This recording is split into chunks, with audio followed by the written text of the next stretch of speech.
Lods, mayroong isang matanda na sobrang lungkot. Isang senior citizen. Nakasakay daw siya ng isang driver kanina patungo daw sa Bagugalira, galing sa Turil. Na sobrang takot daw niya. Update niyo mamaya mga Lods. Tingnan niyo yung mga dito sa ina-upload ko. Panoorin niyo.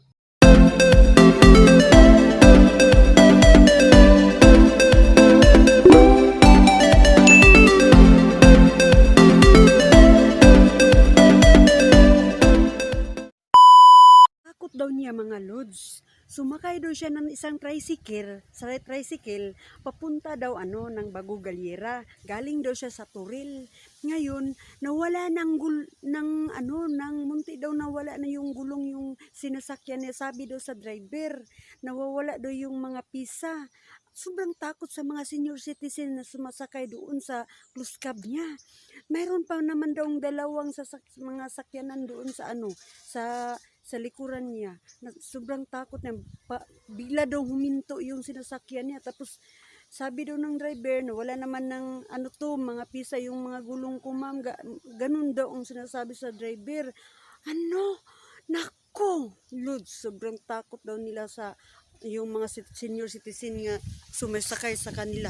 Kaya yun, malaking problema yun, Lods.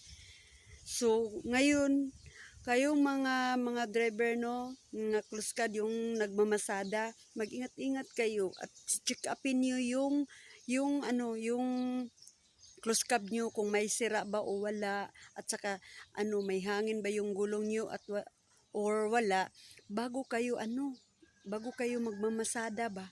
Kaya para safety tayo, di ba? Ko si Lola Gits andon sa punong niyog, Lods. Anong problema to na nakaupo lang dito mag-isa, Lola? Anong ginagawa mo dyan, Lola, na nakaupo ka lang mag-isa dyan? Anong problema mo sa buhay mo? Di, kulbaan ko. Kaya among gisakyan ba, gikan sa meeting na mo, senyor. Kagot ang kadina sa iyang muskab niya. Murag katanggalon. Siya wada kaso. Niya sige hunong, kahit na break hunong. Uy, tingkol ba na mo Ginoo ko. Imi ka out, ani. Siya way kaso, ikaw lang, Brad. Bala kag madisgrasya ka, ikaw lang. Yamig damaya. Ya dili manay. Dili manaog na mi. Nirerami kutob, di na mi mulos dito. Manakan lang miglain, oy. Madiskuido mi anang imong pidikab ba. Kagang-kagang nga. Ka na nga. Nangatanggal dong rayos. Limang kag mahurot na. Niyabanggaan ta ng mga truck. Wala, nakakatakot naman yan, sakyan. Oo nga. Wala. Yan na kumutro. Nawala ng mga pisa yung mga niya, yung mga rayos. Yung mga bulong, ba yun, gulong, yung mga gulong niya nawala ng Biglang siyang maghinto. Wala. Bakit siya nagpatakbo sa cruise cab niya? Bakit siya nagmamasada na mayroon pala siyang mga nagsakay sa kanyang cruise cab? Mga ba yun? Mga pasayro niya. Hala. Nung ko. Nilihan ta dit. Naog ta. May kaso nay. May kaso. Bala kag mga tanggal na ikaw lang. Way manakay ni mong pasayro. Baan na mo oy. Gutom pa mi. Kaya pala malungkot ka dyan, Lula. Sobra mo palang takot sa Sakyan namin. Sa sinasakyan niyo na muntik na nawala ng gulong. Wala na palang mga rayos yun. Wala nang mga pisa yung mga gulong niya. Ay nako. Puro kayo lahat senior citizen ang nakasakay doon. Ano bang klase yung driver na yun?